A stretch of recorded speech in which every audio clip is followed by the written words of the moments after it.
Македонските општини должат 100 милиони евра само за неплатени фактури. Дел од овие трошоци се направени по кафеани, за асфалтирање на улички пред избори, а добар дел си за привремени вработувања. Најголем долг направила општина Охрид – 16 милиони евра, Тетово 15, Карпош 8, Битола 5, Струга 4 милиони и Куманово 3,7 милиони евра. Најзаглавени во градоначалничките долгови се охриѓани.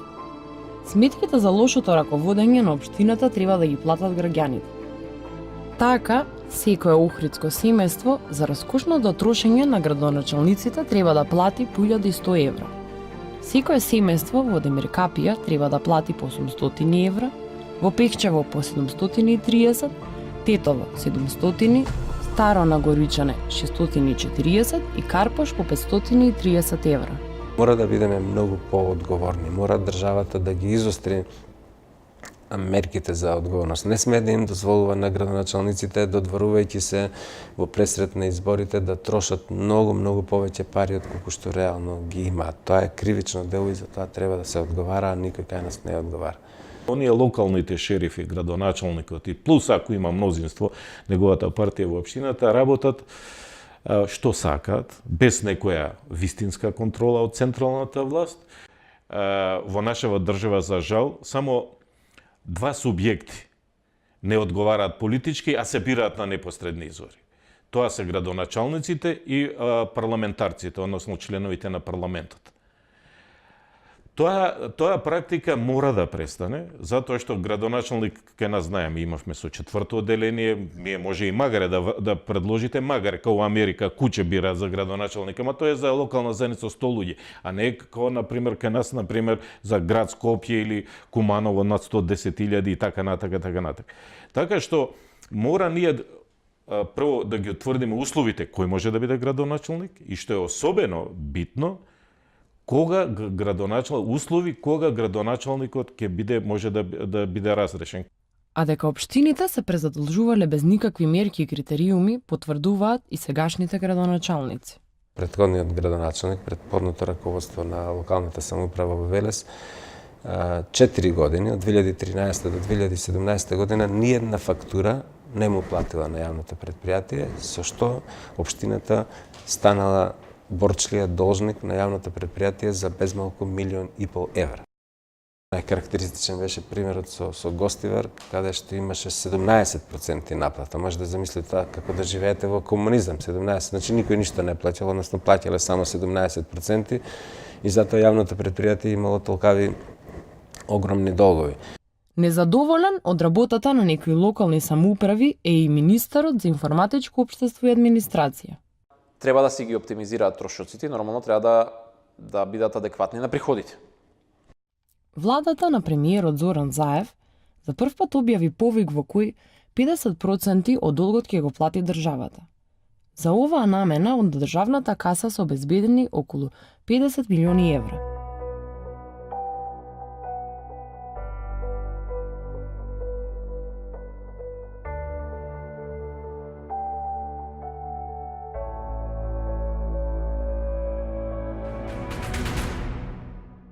Овој предлог закон е како нарачен за општините чии што градоначалници трошале без да водат сметка за интересите на граѓаните.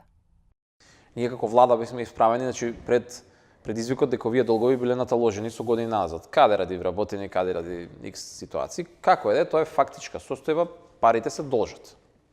Општините беа блокирани. 20 отприлика беа блокирани со блокирана сметка.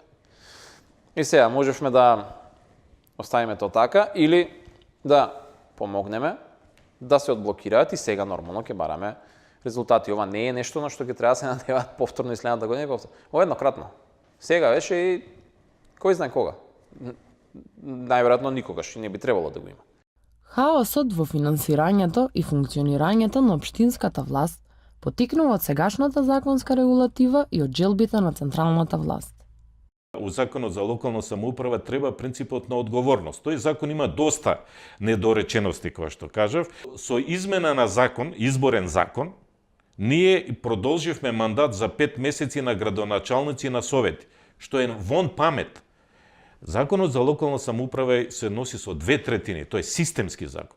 Не можеме ние со законче за спроведување на избори, ние да кажеме, еве, сега им се продолжуваат мандатите на уште 5-6 месеци на постоичките.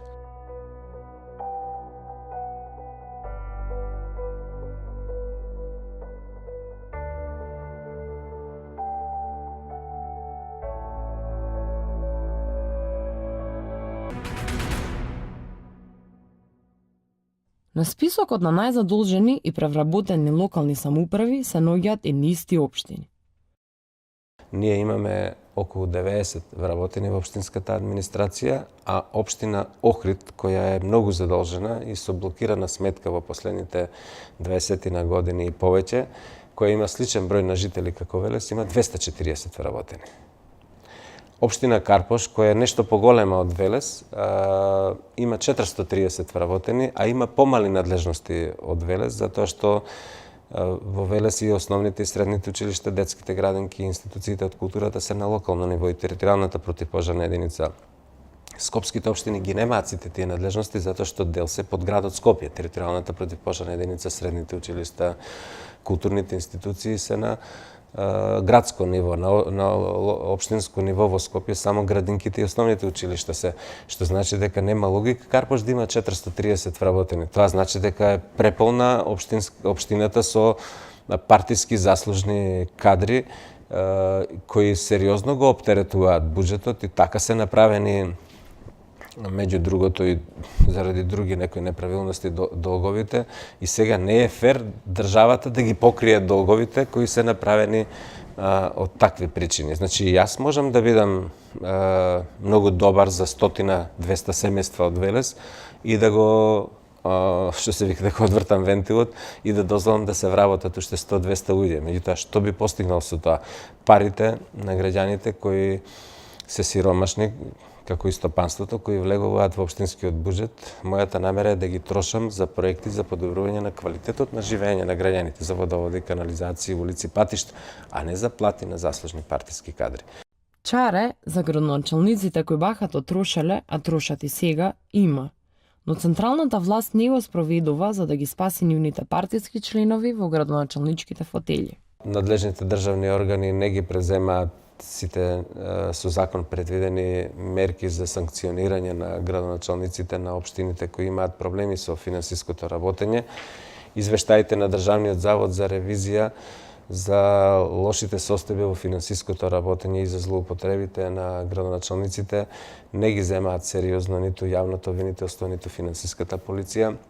Законот за финансирање предвидел општините кои имаат континуирано блокирана жиросметка 30 дена или со прекини 45 дена, дека треба да покренат иницијатива за прогласување финансиска нестабилност. Тогаш се формира едно тело кое треба финансиски да управува со општината, во која членуваат двајца представници од Министерството за финансии, од ЗЕЛС, од Министерството за локална самоуправа и градоначалникот и тие да предложат програма за излез од финансиската криза на општината. Тоа никогаш не се случило досега.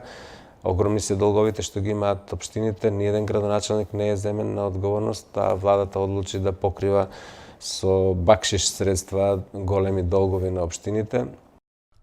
Одлуката на владата да ги плаќа сметките на поранишните градоначалници најде на голем револт ке познавачите на општините во земјава.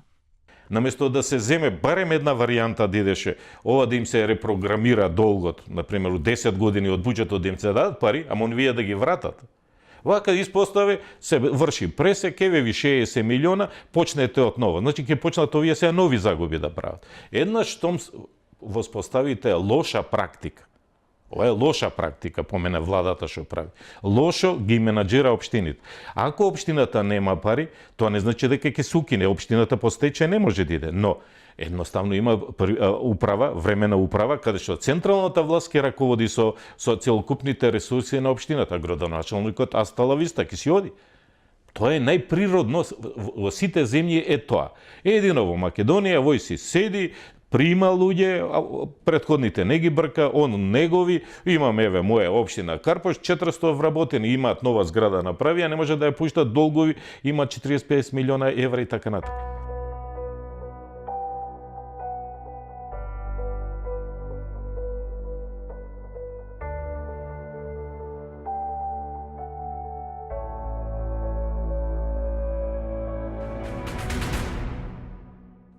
дека владата има намера само да ги покрива лошите општини и да ги стимулира да прават многу бахати трошења, наместо развој на општините, потврдува фактот што ниту една влада досега не ги исплатила парите за рамномерен регионален развој, кој според уставот и следуваат на локалните самоуправи. Таа сума е 1% од бруто домашниот производ или во апсолутни цифри е околу 90 милиони евра. Наместо да ги даде тие пари на сите рамномерно и да ги награди тие што добро работеле, како општина Велес, Рачиново или Студеничани, тие ги префрлаат на тие општини што раскалашено трошеле и вработувале. Тие средства до сега никој пат државата не ги давала, да бидеме искрени. Тоа е една обврска законска која што централната власт спрема локалните не и они врз основа на програми треба да земат. Тоа е факт и тоа, мислам, нема бегање. Ова што се прави сега другово, помош на општините 60 милиона евра, повторувам, тоа е уназадување назад на развојот на локалната самоуправа. Што може да не се случи после 5 години, пак да очекуваат дека некоја идна влада која ќе дојде, истата ќе им ги прости долговите. А дека е така, потврдуваат и најавите дека општина Тетово, каде градоначалник веќе во 2 мандата, е Теута Арифи. Таа и покрај милионските долгови и превработеноста, сега ќе задолжува општината и надвор од Македонија за да набави автобуси. Покрај Тетово, досега кон домашни и странски кредитори должат 13 општини со вкупна вредност од 14,5 милиони евра. Тоа се град Скопје со 7 милиони евра, Центар 4 милиони евра, Карпош 2, општини Илинден 800.000 евра, Гостивар 200 и Кочани 150.000 евра.